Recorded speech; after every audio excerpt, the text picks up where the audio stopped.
فاتحہ۔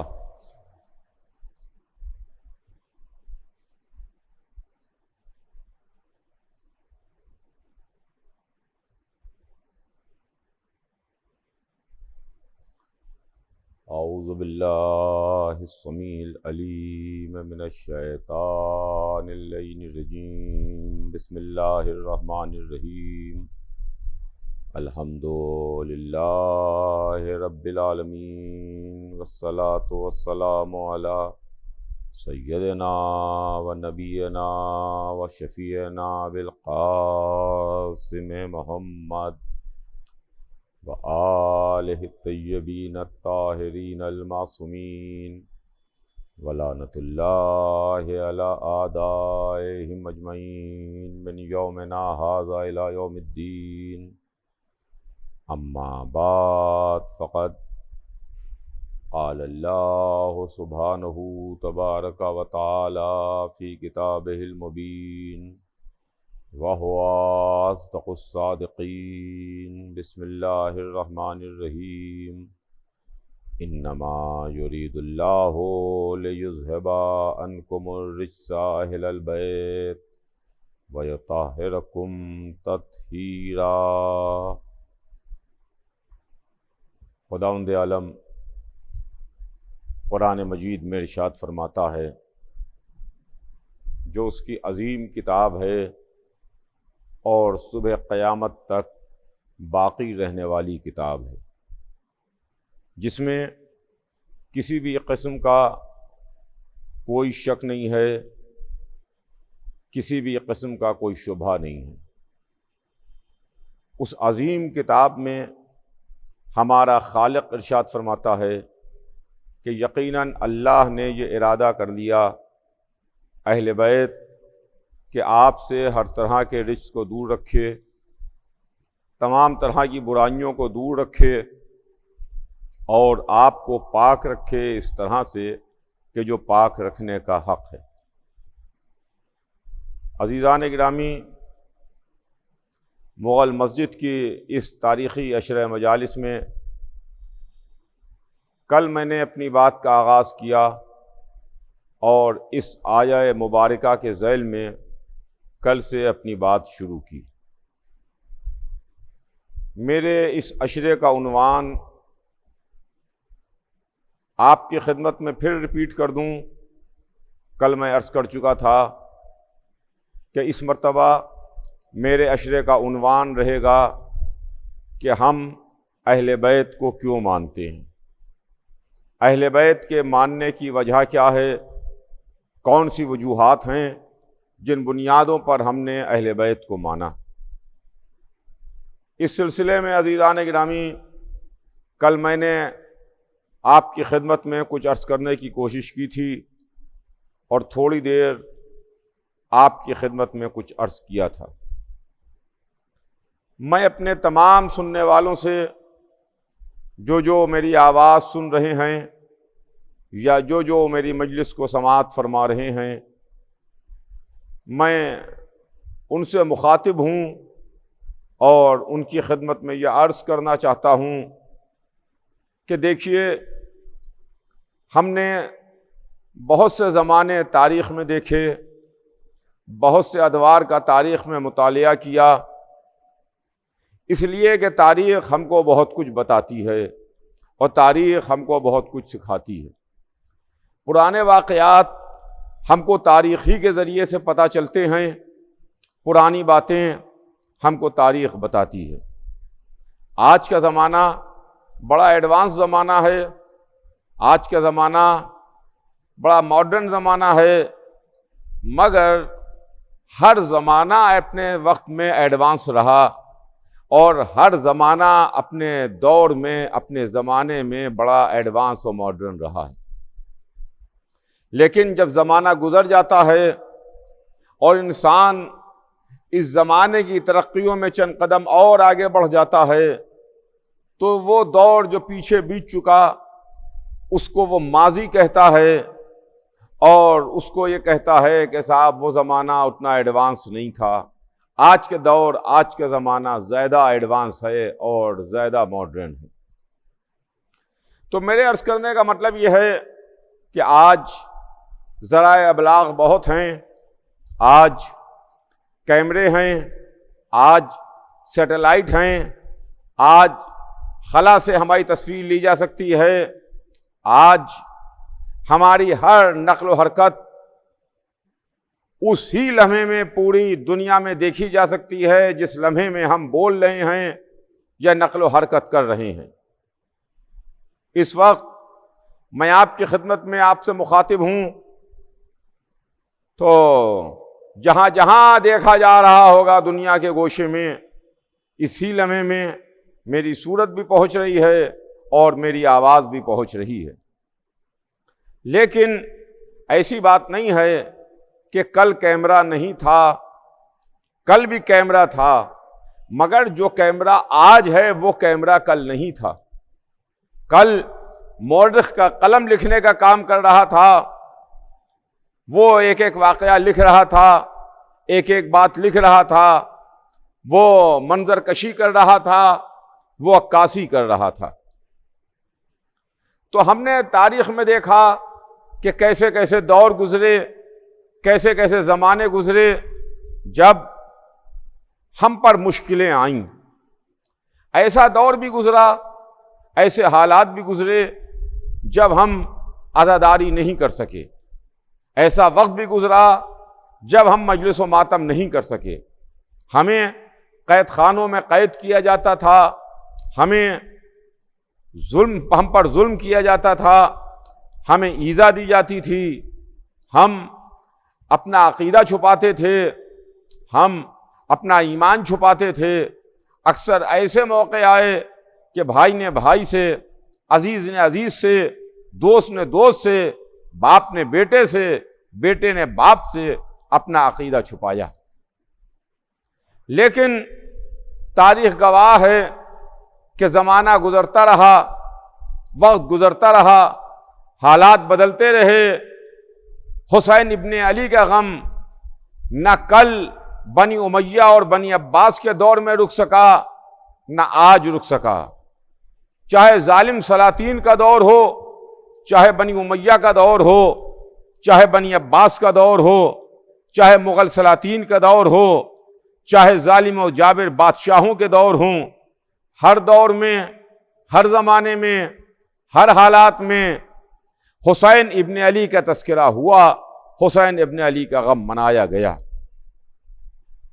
گزشتہ سال آپ جانتے ہیں کہ کن حالات میں پورا محرم گزرا اور کن حالات میں ایام عزا تمام ہوئے۔ بہرحال یہ ہمارے سینے پر داغ ہے اور یہ ہمارے سینے پر ایک قلق ہے کہ جس طریقے سے ہم عزاداری سید الشہداء علیہ السلام کرنا چاہتے تھے، گزشتہ سال اس طریقے سے تو ہم نہیں کر سکے۔ زیادہ تر آن لائن پروگرام ہوئے، مجلسیں آن لائن ہوئیں، راستے بند تھے، ایک شہر سے دوسرے شہر جانے میں، ایک ملک سے دوسرے ملک جانے میں، ایک جگہ سے دوسری جگہ جانے میں دقتیں بھی تھیں، پریشانیاں بھی تھیں۔ لیکن الحمدللہ زمانہ بدلتا ہے، حالات بدلتے ہیں، ہر زمانہ ایک جیسا نہیں رہتا، ہر دور ایک جیسا نہیں رہتا۔ وہ دور گزرا، لیکن ابھی ہم پوری طریقے سے آزاد نہیں ہوئے ہیں۔ اگر ہمارے ذہن میں کہیں پر یہ خیال آ جائے کہ ہم اس بیماری سے آزاد ہو گئے جو کووڈ-19 کے نام سے جانی اور پہچانی جاتی ہے، تو ایسا ہرگز نہیں ہے۔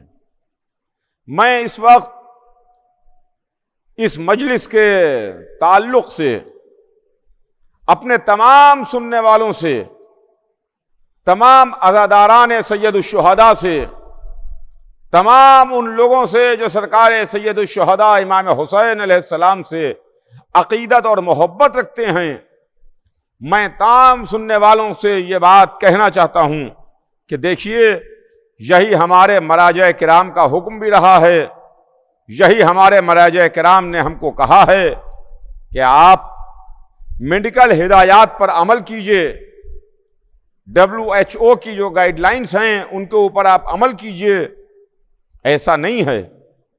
ہمارا مذہب، ہمارا فرقہ، ہماری فقہ کہیں پر کوئی زبردستی نہیں کرتی ہے، اس لیے کہ ہم اس کے ماننے والے ہیں جہاں یہ کہہ دیا گیا کہ لا اکراہ فی الدین، دین میں کوئی جبر نہیں ہے، دین میں کوئی زبردستی نہیں ہے۔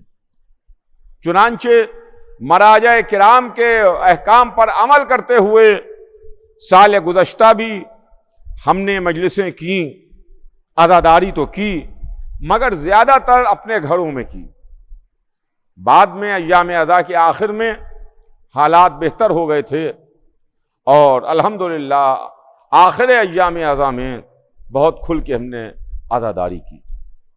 لیکن اس کے بعد اس برس بیچ میں حالات خراب رہے، ایک دور ایسا آیا کہ ہم کو نہیں لگ رہا تھا کہ اس سال پھر محرم ہو پائے گا، لیکن الحمدللہ پابندیاں تو کچھ ضرور ہیں، ریسٹرکشنز تو ضرور ہیں، مگر اس کے باوجود عزاداری ہو رہی ہے، غم حسین منایا جا رہا ہے۔ دیکھیے، یہ امام حسین علیہ السلام کا غم ہے اور امام حسین علیہ السلام کا تذکرہ ہے، امام حسین علیہ السلام کی عزاداری ہے۔ یہ ذکر حسین، ماتم حسین، مجلس حسین، عزاداری حسین صدیوں کے کاندھوں پر آگے بڑھ رہی ہے، یہ صدیوں کے کاندھوں کے اوپر آگے بڑھ رہی ہے۔ اس کے لیے کاندھے بدلتے رہیں گے، صدیاں بدلتی رہیں گی، زمانہ بدلتا رہے گا، حالات بدلتے رہیں گے، لوگ بدلتے رہیں گے، عزادار بدلتے رہیں گے، جگہیں بدلتی رہیں گی، مگر نہیں بدلے گا تو غم حسین نہیں بدلے گا یا حسین کی صدا نہیں بدلے گی۔ اگر کوئی چیز نہ بدلنے والی ہو تو وہ ہے حسین ابن علی کا غم اور وہ ہے حسین ابن علی کا تذکرہ۔ تو عزیزان گرامی، بہرحال ہم آپ کی خدمت میں پھر حاضر ہیں۔ ہم اپنے اشکوں کا نذرانہ لیے ہوئے، ہم اپنے ٹوٹے پھوٹے الفاظ اس صاحب نہج البلاغہ کے فرزند کی بارگاہ میں حاضر ہیں، ہم اپنی محبت اور عقیدت کا نذرانہ لیے ہوئے بارگاہ سید الشہداء میں حاضر ہیں۔ آقا، ہمارے پاس کچھ نہیں ہے، مولا نہ ہمارے پاس علم ہے، نہ ہمارے پاس زبان ہے، نہ ہمارے پاس بیان ہے، نہ ہمارے پاس جملے ہیں، نہ ہمارے پاس الفاظ ہیں، نہ ہماری فکر ہے مولا، لیکن ہمارے دل میں جذبہ یہ ہے کہ ہم آپ کی زیادہ سے زیادہ مدح کر سکیں، آپ کی اپنی بساط بھر زیادہ سے زیادہ تعریف کر سکیں، آپ کے فضائل بیان کر سکیں، آپ کا حق بیان کر سکیں، آپ پر پڑھنے والے مصائب کا تذکرہ کر سکیں۔ مولا، انہیں اپنی بارگاہ میں شرف قبولیت بخشیے، اس لیے کہ اگر آپ نے شرف قبولیت بخش دیا تو ہماری دنیا بھی سنور جائے گی اور ہماری آخرت بھی بن جائے گی، ورنہ ہمارے پاس کچھ ہے نہیں جو ہم ان کی سرکار میں پیش کریں، جن کے دروازے پر، جن کی ڈیہڑی پر، جن کی چوکھٹ پر فرشتے بھی بھیک مانگ کے لے کے جاتے تھے، جن کے دروازے پر بھیک مانگنا فرشتوں کے واسطے بھی عزت کا سبب بنتا تھا، ہمارے پاس کچھ ہے نہیں۔ لہذا یہ چند دن ایام عزا کے، جس میں انشاءاللہ کچھ نہ کچھ آپ کی خدمت میں عرض کروں گا، میں اپنے اس عنوان کے لیے آپ کی توجہ خاص چاہتا ہوں، اس لیے کہ بمبئی سے، اس شہر سے میرے گھرانے کا بہت قدیم رشتہ ہے۔ اور یہ شہر جو عروس البلاد ہے، بمبئی کہلاتا ہے، یہ ہمارے گھرانے کا وطن ثانی ہے۔ اس لیے میں آغاز میں آج ایک لمحے کے لیے یہ بات عرض کرتا چلوں کہ اس شہر سے، اس جگہ سے، آپ مومنین سے ہمارا پرانا رشتہ ہے، پرانے تعلقات ہیں، پرانی سلام دعا ہے۔ اس لیے کہ 58 برس اس ہی منبر سے والد مرحوم خطیب اکبر مرزا محمد اطہر صاحب نے خطاب کیا۔ 58 برس خطیب اکبر نے خطاب کیا۔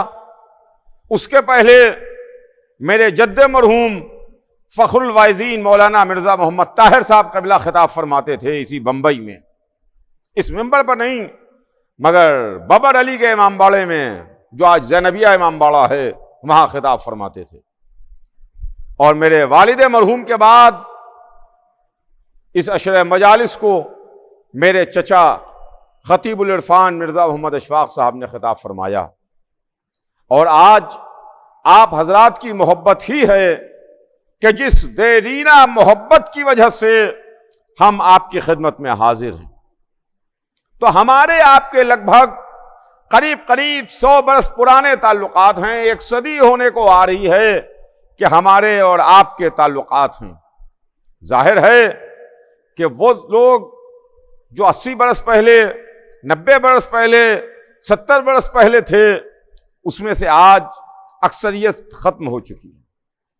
لیکن نہ وہ سننے والے ہیں، نہ وہ پڑھنے والے ہیں، مگر ذکر تو وہی ہے جو ہمارے جد کرتے تھے، جو ہمارے والد کرتے تھے، جو ہمارے چچا کرتے تھے، آج جو ہم کر رہے ہیں۔ اس لیے کہ ذکر ہے ذکر سید الشہداء، ذکر امام حسین علیہ السلام، جو ہر دور میں رہا، ہر زمانے میں رہا، ہر حالات میں ہوا۔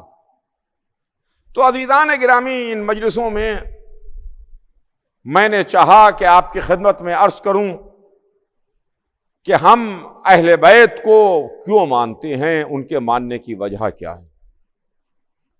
اس لیے کہ آج کا زمانہ اور آج کا دور اور آج کا نوجوان ہر چیز کی ریزننگ چاہتا ہے۔ توجہ چاہوں گا عزیزان گرامی، میرا بیان شروع ہو رہا ہے کہ آج کا نوجوان ریزننگ چاہتا ہے کہ صاحب کیا وجہ ہے اس کی، جبکہ ہمارے اوپر ظلم ہوئے، ہمارے اوپر تکلیفیں ڈھائی گئیں، ہمیں قید کیا گیا، ہمیں قتل کیا گیا، ہمارے خون سے گارے بنا کے دیواریں اٹھائی گئیں، ہمیں قید خانوں میں ڈالا گیا، ہمارا مال اسباب لوٹا گیا، ہمارے بچوں کو ذبح کیا گیا۔ کیا وجہ ہے کہ ان تمام مشکلوں کے بعد، ان تمام پریشانیوں کے بعد، اتنی تمام تکلیفیں جھیلنے کے بعد ہم اسی راستے پر قائم ہیں جس راستے پر 1400 برس پہلے آ کے بیٹھے تھے۔ ایک سوال ذہن کے اندر یہ پیدا ہوتا ہے کہ اس کے پیچھے راز کیا ہے، اس کے پیچھے وجہ کیا ہے؟ کیا اسلام میں اہل بیت کے علاوہ کوئی اور نہیں ہے؟ کیا اسلام میں جن بزرگوں کو ہم مانتے ہیں ان بزرگوں کے علاوہ کوئی دوسرا نہیں ہے؟ کیوں ہم اسی راستے کو پر چلتے ہیں جس راستے پر ہم کو تکلیفیں جھیلنا پڑیں، ہم کو مشکلیں اٹھانا پڑیں، ہم کو صعوبتیں اور پریشانیاں اٹھانا پڑیں؟ ہمیں قتل کیا گیا، ہمارے گھروں کو جلایا گیا، ہمارا مال لوٹا گیا، ہم پر ظلم ڈھائے گئے، اس کے باوجود بھی آج ہم اسی راستے پر قائم ہیں۔ تو نوجوانوں کے ذہن میں ایک سوال پیدا ہوتا ہے، ایک سوال اٹھتا ہے۔ میں چاہتا ہوں کہ ان مجلسوں کے ذریعے سے اس سوال کا جواب بھی فراہم ہوتا رہے، اس جواب کا آنسر بھی ملتا رہے کہ اس کے پیچھے راز کیا ہے اور اس کے پیچھے وجہ کیا ہے۔ 1400 برس پہلے، آج سے 1400 برس پہلے غدیر کے میدان میں بھری دوپہر میں 1.25 لاکھ کے مجمع میں حضور سرور کائنات نے جن کی ولایت کا اعلان کیا، جن کو اپنے ہاتھوں پر بلند کر کے فرمایا کہ من کنتو مولا فہذا علی مولا، جن کو مولا بنا کے ان کی ولایت کا اعلان کر کے رسول نے ہمیں حکم دیا، ہم سے کہا کہ جاؤ جا کے علی کے ہاتھ پر بیعت کرو، علی کو مبارکباد دو۔ تو ہم نے غدیر کی بھری دوپہر میں حکم رسول سے، رسول کی مرضی سے مولا علی کے ہاتھ پر بیعت کی، علی کو مولا مانا، علی کو معصوم مانا، علی کو امام مانا، علی کو منتخب کردہ پروردگار مانا۔ اس دن سے آج تک ہم غدیر ہی کے راستے پر قائم ہیں۔ وہ راستہ جو غدیر سے نکل کے آگے بڑھا، آج بھی ہم اسی راستے پر بیٹھے ہیں، آج بھی ہم اسی راستے پر قائم ہیں۔ نہ ہم نے کل راستہ بدلا، نہ ہم نے آج راستہ بدلا۔ مشکلوں نے تو اپنے راستے بدل دیے، لیکن ہم نے نہ کل گھر چھوڑا تھا نہ آج گھر چھوڑا ہے۔ تو عزیزان گرامی، اس کے پیچھے راز کیا ہے؟ اس کے پیچھے وجہ کیا ہے؟ آپ غور فرمائیے گا کہ اس کا راز کیا ہے اور اس کی وجہ کیا ہے۔ میں اپنے تمام سننے والوں کو مخاطب کر رہا ہوں کہ ہمارے پاس تاریخ نے بڑے بڑے لوگوں کو ہمیں پیش کیا، بڑی بڑی رشتہ داریاں رسول سے ہمارے سامنے لے کے آئی کہ دیکھیے ان سے رسول کی یہ رشتہ داری ہے، ان سے رسول کی یہ قرابت ہے، ان سے رسول اللہ سے یہ تعلقات ہیں۔ دیکھیے، تعلقات ہونا اپنی جگہ پر، رشتہ داری اپنی جگہ پر، دوستی ہونا اپنی جگہ پر، کسی کا کسی سے محبت کرنا اپنی جگہ پر، اور کسی کا کسی علم کو جاننا اور کسی کا کسی مقصد کو پوری طرح سمجھنا اور سمجھانا اور ہے۔ دونوں میں فرق ہے، دونوں میں فرق ہے۔ ایک صاحب ہیں، ان کے ایک بھائی اور ایک عزیز بڑے قابل ہیں، بڑے عالم ہیں، بہت علم رکھتے ہیں، اور ان کے کچھ چاہنے والے بھی ہیں، کچھ ان سے محبت کرنے والے بھی ہیں، کچھ ان کے دوست احباب بھی ہیں، کچھ ان کے اور بھی قریبی لوگ ہیں جو ان کے رشتہ دار کہلاتے ہیں، وہ لوگ بھی ہیں۔ لیکن اگر ہم کسی مجبوری میں پھنسیں گے، اگر ہم کسی مسئلے میں الجھیں گے، اگر کوئی مسئلہ ہمارے سامنے آئے گا، اگر کوئی پرابلم ہمارے سامنے آئے گی، تو ہم رشتہ داری کی بنیاد پر، دوستی کی بنیاد پر، تعلق کی بنیاد پر، محبت کی بنیاد پر اپنا مسئلہ، اپنی پرابلم، اپنا کوئسچن لے کے ان کے دروازے پر نہیں جائیں گے کہ جو صرف ایک بہت بڑے آدمی سے اپنی رشتہ داری کا دم بھرتے ہیں، بلکہ ہم ان کے دروازے پر لے کر کے جائیں گے جہاں سے ہمارے مسئلے کا ہمیں جواب مل جائے۔ ایک شخص ہے بہت بڑا، اس کا ایک بھائی ہے اور عزیز ہے جو بہت بڑا ڈاکٹر ہے،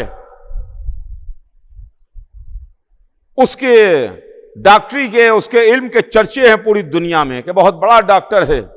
ذرا سے میں مرض کو پہچان لیتا ہے، مرض کو پکڑ لیتا ہے، وہ جو دوا دیتا ہے، اس دوا کے بعد پھر کوئی آدمی بیمار نہیں پڑتا، پھر اس کو تکلیف نہیں ہوتی، پھر اس کو پریشانی نہیں ہوتی۔ اور بھی اس شخص کے کچھ عزیز ہیں، دوست ہیں، رشتہ دار ہیں، تعلقاتی ہیں۔ جب ہم بیمار پڑے تو آپ سچ بتائیے کہ ہم کس کے دروازے پر جائیں گے؟ ہماری طبیعت خراب ہوئی، ہمیں بخار آیا،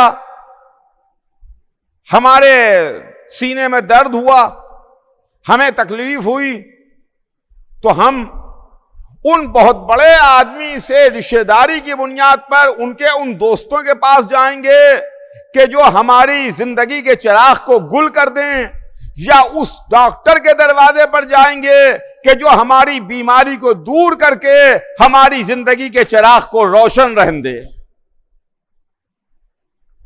فیصلہ کرنا آپ کا کام ہے عزیزان گرامی۔ ہم کس کے دروازے پر جائیں گے؟ ہماری عقل کیا کہتی ہے؟ یہی ہم میں اور عالم اسلام میں فرق ہے۔ عالم اسلام نے رسول سے رشتہ داری دیکھی ہے، ہم نے دیکھا کہ رسول والا علم کس کے پاس تھا، رسول والا کردار کس کے پاس تھا، رسول والی سیرت کس کے پاس تھی، طہارت کس کے پاس تھی، تقوی کس کے پاس تھا، مرضی پروردگار کس کے پاس تھی۔ دونوں میں فرق ہو گیا عزیزان گرامی۔ یہ منزل ہے خدا کی قسم۔ اسی لیے اگر ہم بیمار ہوئے تو ہم نے اچھے سے اچھے ڈاکٹر کو چوز کیا، اگر عدالت میں مقدمہ کی بات آئی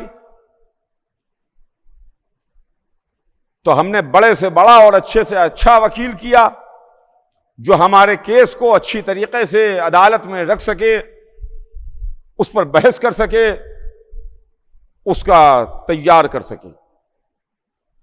اگر ہمیں گھر بنانے کی بات آئی تو ہم اچھے سے اچھے انجینئر کے پاس جائیں گے، اچھے سے اچھے آرکیٹیکٹ کے پاس جائیں گے۔ یعنی ہر منزل میں، زندگی کی ہر موڑ پر انسان اچھے سے اچھا تلاش کرتا ہے۔ اگر ہمیں اپنے لڑکے کو، اپنی اولاد کو پڑھوانے کی بات آئے تو ہم اچھی درسگاہ تلاش کریں گے، اچھا اسکول تلاش کریں گے، اچھا ٹیچر تلاش کریں گے، اچھا پڑھانے والا تلاش کریں گے کہ کون سا اسکول اچھا ہے، کون سا کالج اچھا ہے، کون سا استاد اچھا ہے، کون سا پڑھانے والا اچھا ہے۔ تو ان سارے معاملات میں جو دنیا کے چند روزہ معاملات ہیں اور دنیا کی چند روزہ زندگی میں ہو کے ختم ہو جاتے ہیں، اس کے لیے ہمیں اچھے سے اچھا ڈاکٹر چاہیے ہے، اچھے سے اچھا انجینئر چاہیے ہے، اچھے سے اچھا وکیل چاہیے ہے، اچھے سے اچھا اسکول چاہیے ہے، اچھے سے اچھا کالج چاہیے ہے، اچھے سے اچھا مدرس چاہیے ہے، ٹیچر چاہیے ہے، اور وہ جہاں پر ہمیں ہمیشہ کے واسطے رہنا ہے، جہاں سے ہماری آخرت جڑی ہوئی ہے، جہاں سے ہماری وہ زندگی جڑی ہوئی ہے جو اس آنکھ بند ہونے کے بعد شروع ہوگی، اس کے لیے ہمیں جو رہبر مل جائے اس رہبر کے اوپر ہم بیعت کر کے اس کو اپنا رہبر مان لیں۔ یہ عقل میں آنے والی بات نہیں ہے، یہ کوئی سمجھداری کی بات نہیں ہے عزیزان گرامی۔ اس کے واسطے ہم نے ان معصوم ہستیوں کو چنا، ان معصوم بزرگواروں کو منتخب کیا، ان اہل بیت کو مانا جو اہل بیت ہر لحاظ سے بلند تھے، ہر لحاظ سے سب سے بہتر تھے۔ یہی تو وجہ ہے کہ ان میں 12 کو ہم امام کہتے ہیں۔ توجہ چاہوں گا عزیزان گرامی، ان میں 12 کو ہم امام کہتے ہیں۔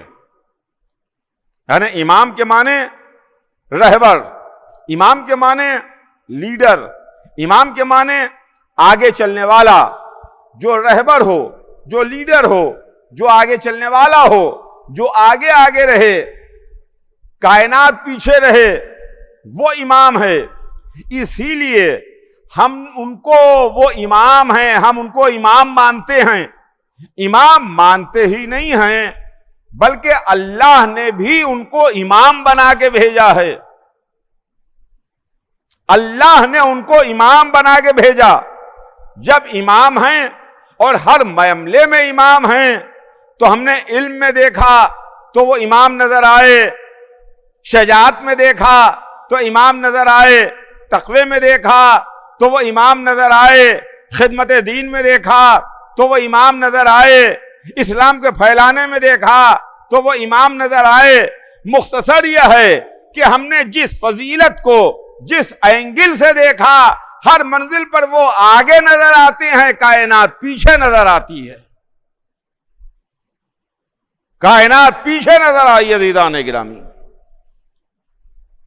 تو ہم نے اپنی رہبری کے واسطے اہل بیت کو منتخب کیا کہ ہم اہل بیت کو کیوں مانتے ہیں۔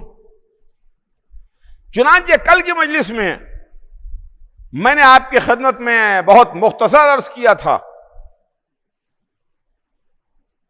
کہ ہم کو رسول اللہ نے بتایا کہ ہمارے اہل بیت کون ہیں، اس لیے کہ اہل بیت رسالت ہیں، اہل بیت رسول ہیں، رسول کے اہل بیت، رسالت کے اہل بیت۔ اس میں ہم کسی اور کو نہیں مانتے، اس میں ہم نے مانا تو علی کو مانا، فاطمہ زہرا کو مانا، امام حسن کو مانا، امام حسین کو مانا، اور ان کی نسل پاک اور ان کی آل پاک کو مانا۔ یہ ہیں منزلیں۔ چنانچہ کل میں نے آپ کی خدمت میں عرض کیا تھا کہ ازواج کو ہم داخل اہل بیت نہیں مانتے، ازواج رسول کی عزت، ازواج رسول کا احترام، ازواج رسول سے عقیدت، ازواج رسول سے محبت، یہ سب اپنی جگہ پر ہے، مگر ان کو اہل بیت میں ماننا یا اہل بیت میں نہ ماننا یہ ہمارا کام نہیں ہے، یہ رسول نے ہمیں بتایا۔ جب اہل بیت کی ایک چاہنے والی بیوی کو کسا میں آنے سے روک دیا، چادر میں آنے سے منع کر دیا، اور کہہ دیا کہ ام سلمہ تم خیر پر ہو، انک علی الخیر، تم خیر پر ہو مگر چادر کے باہر رہو، ان کو چادر کے باہر ٹھہرا دیا، روک دیا، تو گھر میں بیوی کو چادر کے اندر نہ بلا کر کے، چادر میں نہ بلا کر کے رسول نے بتا دیا کہ بیوی کا مرتبہ ضرور اپنی جگہ پر ہے مگر وہ اہل بیت میں شامل نہیں ہے۔ اور اس کے بعد جب مباہلے میں لے کے سرکار رسالت تشریف لے گئے تو اس میں بھی انہی کو لے کے گئے جو زیر کسا موجود تھے، جو چادر میں موجود تھے، یعنی علی، فاطمہ، حسن، حسین، اور خود سرکار ختمی مرتبت کی ذات گرامی ہے۔ تو رسول نے ایک بار نہیں 2 بار اپنے اہل بیت کو بتایا، ایک بار گھر میں بتایا، ایک بار گھر کے باہر بتایا، ایک بار چادر کے نیچے پہچنوایا، ایک بار میدان میں پہچنوایا، ایک بار اس طرح پہچنوایا کہ زوجہ کو منع کر دیا کہ تم خیر پر تو ہو مگر چادر کے اندر نہ آؤ، ایک بار میدان میں کسی صحابی کو نہ لا کر کے بتا دیا کہ صحابی کی منزل اپنی جگہ پر ہے، صحابی اس وقت صحابی ہے جب تک کہ لا الہ الا اللہ اور محمد رسول اللہ کہہ کر کے محمد کے ہاتھ پر بیعت کر دے اور ان کے پیچھے نماز پڑھے، مگر اہل بیت وہ ہیں جن کے لیے رسول نے فرمایا علی منی وانا منہ، فاطمہ بضعۃ منی، حسن منی وانا منہ، حسین منی وانا من الحسین۔ یہ منزل ہے خدا کی قسم۔ اور پھر ہم کو 3 طرح کے طبقے ملے، 3 طرح کے لوگ ملے، سنیے گا۔ ایک اصحاب رسول ہیں، دوسرے ازواج رسول ہیں، اور تیسرے اہل بیت رسول ہیں۔ ہم عزت سب کی کرتے ہیں، احترام سب کا کرتے ہیں، ہم مانتے سب کو ہیں۔ ہمارے اوپر عالم اسلام ایک اعتراض کرتا ہے اور عالم اسلام یہ کہتا ہے کہ یہ اہل بیت کے ماننے والے شیعہ یہ صرف اور صرف اہل بیت کو مانتے ہیں، اس کے علاوہ کسی کو نہیں مانتے، اس کے علاوہ کسی کو نہیں مانتے۔ میں اپنی اس مجلس میں اپنے تمام سننے والوں کو مخاطب کر رہا ہوں اور تمام ان لوگوں کو بھی مخاطب کر رہا ہوں اگر وہ میری آواز سن رہے ہوں یا وہ مجلس سن رہے ہوں جو یہ کہتے ہیں کہ ہم صرف اہل بیت کو مانتے ہیں، اس کے علاوہ اصحاب اور ازواج کو نہیں مانتے، تو یہ ہمارے اوپر سراسر الزام ہے، یہ سراسر ہمارے اوپر تہمت و بہتان ہے کہ ہم صرف اہل بیت کو مانتے ہیں۔ یہ بات بالکل غلط ہے۔ ہم اصحاب رسول کو قائل ہیں، ہم اصحاب کو مانتے ہیں، اصحاب رسول کی عزت کرتے ہیں، اصحاب رسول کا احترام کرتے ہیں، اصحاب رسول کی بڑا مرتبہ ہے ان کا۔ اس کے علاوہ ازواج کو بھی ہم مانتے ہیں، ازواج کا احترام کرتے ہیں، ازواج رسول کی بھی بہت عزت کرتے ہیں، اس لیے کہ وہ ازواج رسول ہیں، رسول اللہ نے ان سے عقد فرمایا ہے، ان کو اپنے حبالہ عقد میں لیا ہے، اس لیے ہم ان کی بھی عزت کرتے ہیں، ان کا بھی احترام کرتے ہیں۔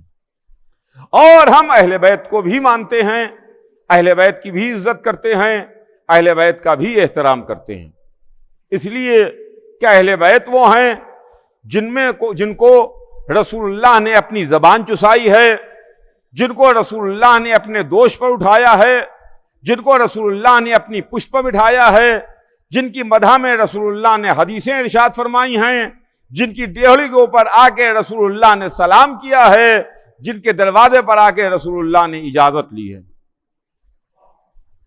ہم اہل بیت کو بھی مانتے ہیں، ہم اصحاب کو بھی مانتے ہیں، ہم ازواج کو بھی مانتے ہیں، مگر اب ذرا سا معاملہ یہاں سے الگ ہوتا ہے۔ توجہ کیجیے گا عزیزوں کہ اب ذرا سا معاملہ یہاں سے گھوم رہا ہے، اور وہ معاملہ گھومتا یہاں سے ہے کہ دیکھیے ہمارے پاس معیار ہیں اہل بیت، جیسے سونے کو پرکھنے کے واسطے کسوٹی ہوتی ہے، ویسے ہی ہمارے پاس معیار ہیں اہل بیت۔ ہم سونے کو کسوٹی پر پرکھ کے دیکھتے ہیں کہ کون سا سچا ہے، کون سا کھوٹا ہے، کون سا سونا اصلی ہے، کون سا سونا نقلی ہے، کون سونا ہے، کون پیتل ہے، کون سونے کا ہے، کون سونے کی پالش ہو کر کے ہمیں دھوکہ دے رہا ہے۔ اس کے لیے کسوٹی ہے ہمارے پاس، پرکھ ہے ہمارے پاس۔ اسی طرح سے ہمارے پاس کسوٹی اور پرکھ ہے اہل بیت۔ ان اہل بیت کی کسوٹی و پرکھ کے ہم دیکھتے ہیں، جو کسوٹی پہ پورا اترتا ہے اسے ہم سلام کرتے ہیں، جو کسوٹی پہ پورا نہیں اترتا اپنی محفل سے اٹھا دیتے ہیں، اپنی محفل میں اس کو جگہ نہیں دیتے، نہ محفل میں جگہ دیتے ہیں نہ اپنے دل میں جگہ دیتے ہیں، اس لیے کہ کسوٹی اہل بیت ہیں۔ کوئی اتنا بے وقوف نہیں ہے، دنیا ہر زمانے میں بڑی ہوشیار رہی، کسی کے ذہن میں یہ نہ آئے کہ آج کا انسان بہت ہوشیار ہے، نہیں، ہر زمانے میں آدمی ہوشیار رہا، اپنے وقت کے لحاظ سے، اپنے حالات کے لحاظ سے، اپنے زمانے کے لحاظ سے ہر دور میں انسان سمجھدار بھی رہے ہیں اور بے وقوف بھی رہے ہیں۔ جیسے آج کے دور میں بھی ایک سے ایک سمجھدار اور ذہین انسان ہیں، اور ایک سے ایک ماشاءاللہ، بس کیا کہا جائے ان کے واسطے۔ تو ہر دور میں، ہر زمانے میں ہوشیار بھی رہے اور ایک سے ایک ایسے بھی رہے جن کے واسطے کچھ کہتے ہوئے منہ پر رومال رکھ لیا جاتا ہے۔ تو عزیزان گرامی، ہم نے عزت سب کی احترام سب کا کیا، مرتبے کے ہم سب کے قائل ہیں، مگر کسوٹی و معیار بنا اہل بیت، جو اس کسوٹی پہ پورا اترا اسے ہم نے اپنے دل میں بھی جگہ دی، اپنی محفل میں بھی جگہ دی۔ جو اس کسوٹی پہ پورا نہیں اترا، نہ ہم نے کل انہیں مانا نہ آج انہیں مان رہے ہیں، نہ کل ہمارے دل میں ان کی محبت پیدا ہوئی نہ آج ہمارے دل میں ان کی محبت پیدا ہوئی۔ یہ الزام ہمارے اوپر غلط لگتا ہے کہ ہم اصحاب کو نہیں مانتے۔ ہم اصحاب کو مانتے ہیں، ہم ازواج کو مانتے ہیں۔ کیا جناب سلمان فارسی صحابی رسول نہیں تھے؟ کیا ابو ذر صحابی رسول نہیں تھے؟ کیا مقداد صحابی رسول نہیں تھے؟ کیا عمار صحابی رسول نہیں تھے؟ کیا حذیفہ صحابی رسول نہیں تھے؟ یہ نام میں کہاں تک لوں؟ میں نے 2-4 نام آپ کی خدمت میں لیے۔ ہے کسی میں دم جو کہے کہ سلمان صحابی نہیں تھے؟ ہے کسی میں دم جو کہے کہ ابو ذر صحابی نہیں تھے؟ ہے کسی میں دم جو کہے کہ مقداد صحابی نہیں تھے؟ یہ صحابی تھے، ہم انہیں مانتے ہیں کہ نہیں مانتے؟ کیا جناب خدیجۃ الکبریٰ ام المومنین جناب خدیجہ، جن کی زندگی میں رسول اللہ نے دوسرا عقد نہیں کیا، جن کی زندگی میں رسول اللہ نے دوسری شادی نہیں کی، کیا یہ زوجہ رسول نہیں ہیں؟ کیا جناب ام سلمہ زوجہ رسول نہیں ہیں؟ یہ زوجہ رسول ہیں، ام المومنین ہیں، یہ ازواج رسول امہات المومنین کہلاتی ہیں۔ ہم ان کو مانتے ہیں، ان سے عقیدت رکھتے ہیں، ان سے محبت کرتے ہیں، ان کا احترام کرتے ہیں، ان پر اپنی جانیں فدا کرتے ہیں، نچھاور کرتے ہیں۔ کیا یہ زوجہ رسول نہیں ہیں؟ تو پھر یہ ہمارے اوپر الزام کہے گا کہ آپ اصحاب کو نہیں مانتے، آپ ازواج کو نہیں مانتے، تو ہم یہ سوچنے پر مجبور ہوتے ہیں کہ جن کو آپ منوانا چاہ رہے ہیں ہم ان کو نہیں مان رہے ہیں۔ آپ جن کو منوانا چاہتے ہیں ہم ان کو نہیں مانتے۔ بھیا یہ بات تو ہم پہلے ہی کہہ چکے کہ ہم آنکھیں بند کر کے نہیں مانتے ہیں، کسوٹی پر پرکھ کے مانتے ہیں۔ ہم کسوٹی پر پرکھ کے مانتے ہیں، ہم آنکھیں نہیں بند کرتے، ہم کسوٹی پر پرکھتے ہیں، اس کے بعد ہم مانتے ہیں۔ بس عزیزان گرامی، وقت تمام ہو رہا ہے، انشاءاللہ کل اس کے آگے اپنی بات کو بڑھاؤں گا، سلسلہ کل آگے بڑھے گا۔ آج بس یہیں پر بات کو مختصر کروں کہ اہل بیت 1400 برس سے ہم نے نہ گھر بدلا نہ در بدلا، وہی ڈیوڑی ہے، وہی گھرانہ ہے، وہی در ہے، وہی بزرگ ہیں، وہی ہستیاں ہیں، وہی محبتیں ہیں، وہی عقیدتیں ہیں، اس میں کوئی تبدیلی نہیں آئی ہے۔ کل انشاءاللہ آپ کی خدمت میں آگے عرض کروں گا جو میں نے کہا کہ نوجوان کے ذہن میں یہ خیال آتا ہے کہ ہم کیوں 1400 برس سے اہل بیت ہی کو مان رہے ہیں، جن کے ماننے پر ہمیں تکلیفیں بھی ہیں، ہمیں پریشانیاں بھی ہیں، ہمارے اوپر ظلم و ستم بھی ہے۔ انشاءاللہ کل اس سلسلے میں بات آگے بڑھے گی۔ آج بس یہیں کے اوپر بات کو تمام کروں اور مختصر کروں کہ یہ غم حسین ابن علی کا غم ہے، اور یہ وہ دن شروع ہو گئے جن ایام کا ہمیں سال بھر انتظار رہتا تھا۔ حسین ابن علی کا زمانہ، حسین ابن علی کا غم۔ بے شک ابھی کل جو مہینہ تمام ہوا وہ مہینہ ذی الحجہ کا مہینہ تھا، وہ مہینہ جو ایک نبی کے بیٹے سے منسوب تھا،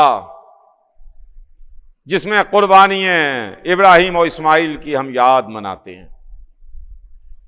اور یہ محرم کا مہینہ، یہ مہینہ بھی ایک نبی کے بیٹے ہی سے منسوب ہے۔ وہ چھوٹے نبی کے بیٹے سے منسوب تھا، یہ بڑے نبی کے بیٹے سے منسوب ہے۔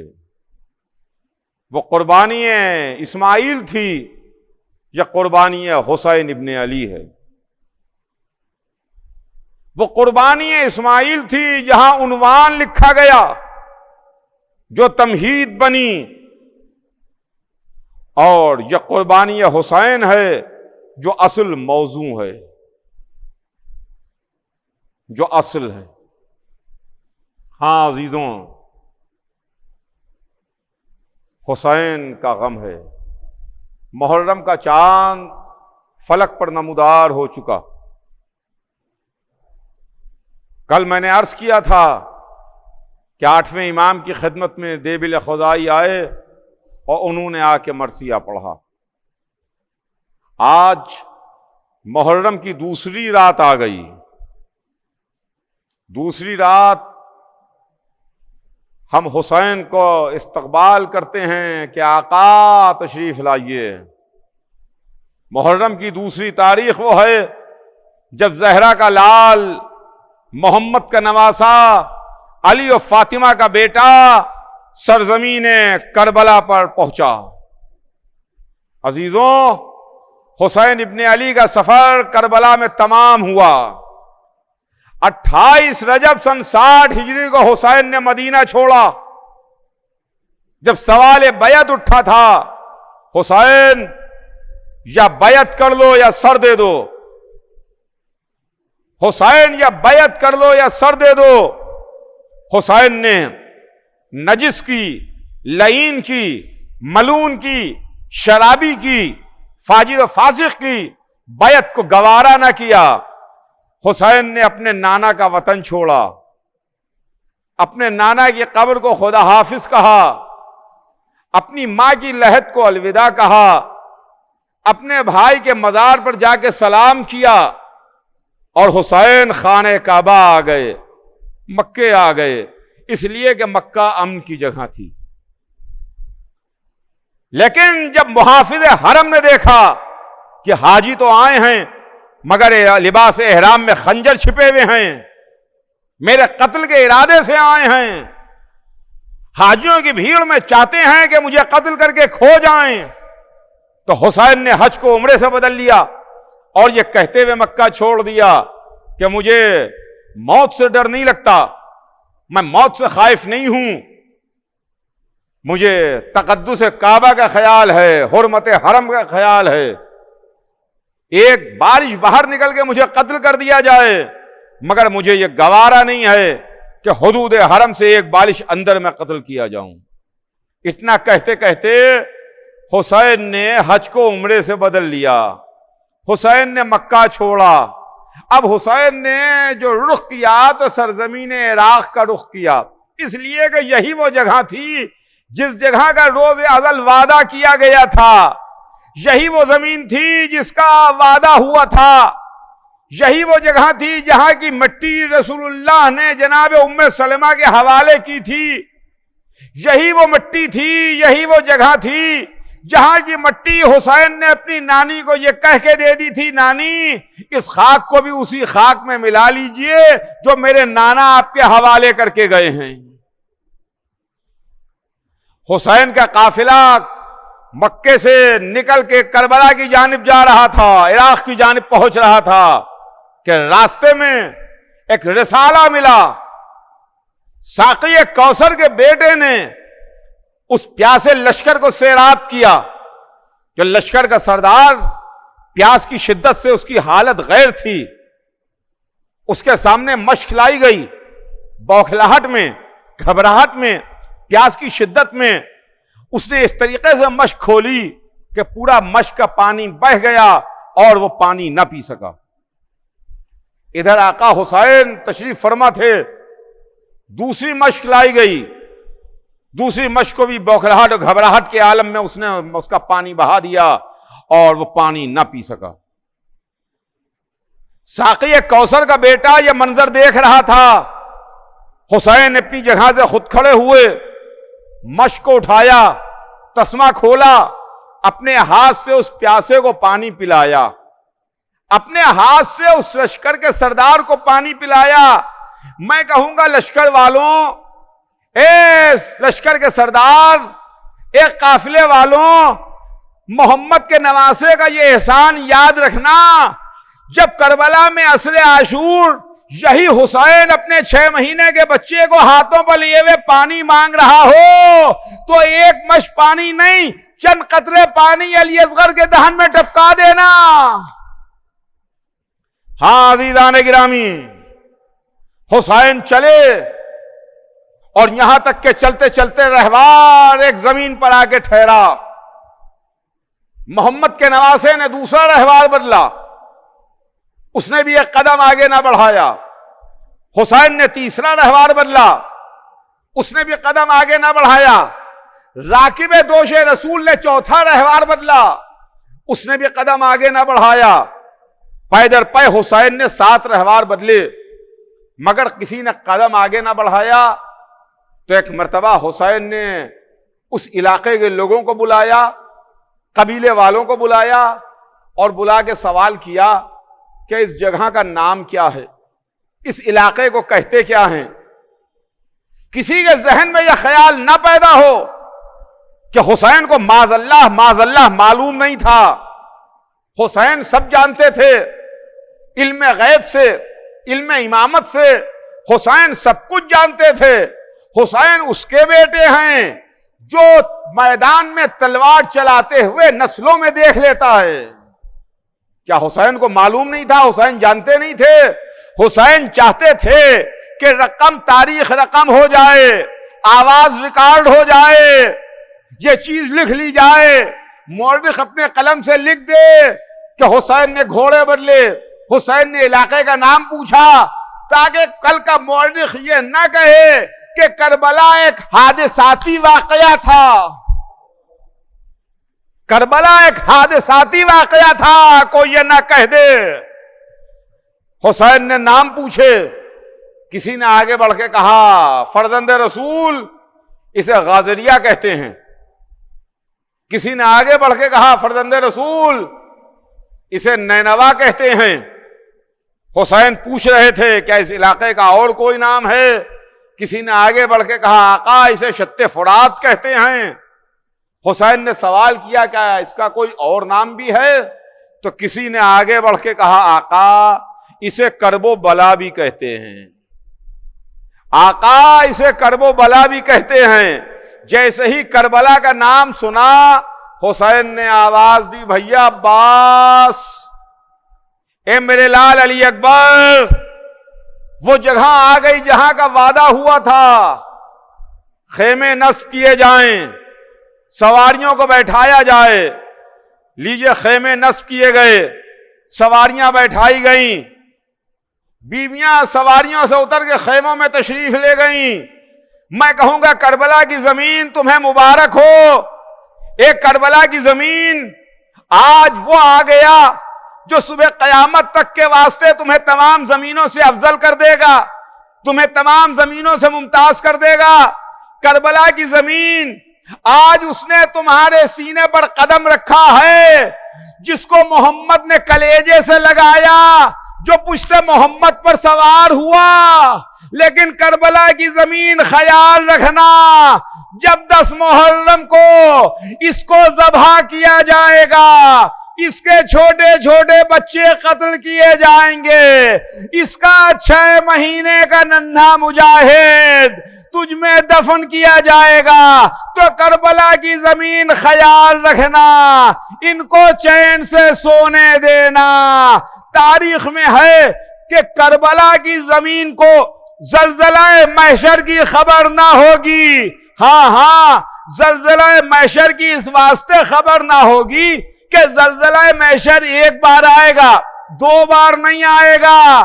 زلزلہ محشر تو کربلا میں 61 ہجری میں آ گیا، جب کربلا کی زمین ہل رہی تھی، سیاہ آندھیاں چل رہی تھی، فرات کا پانی اچھل رہا تھا، ملائکہ کے گریے کی صدا تھی۔ فاطمہ کہہ رہی تھی میرے لال، یہ تجھے کس نے شہید کر دیا؟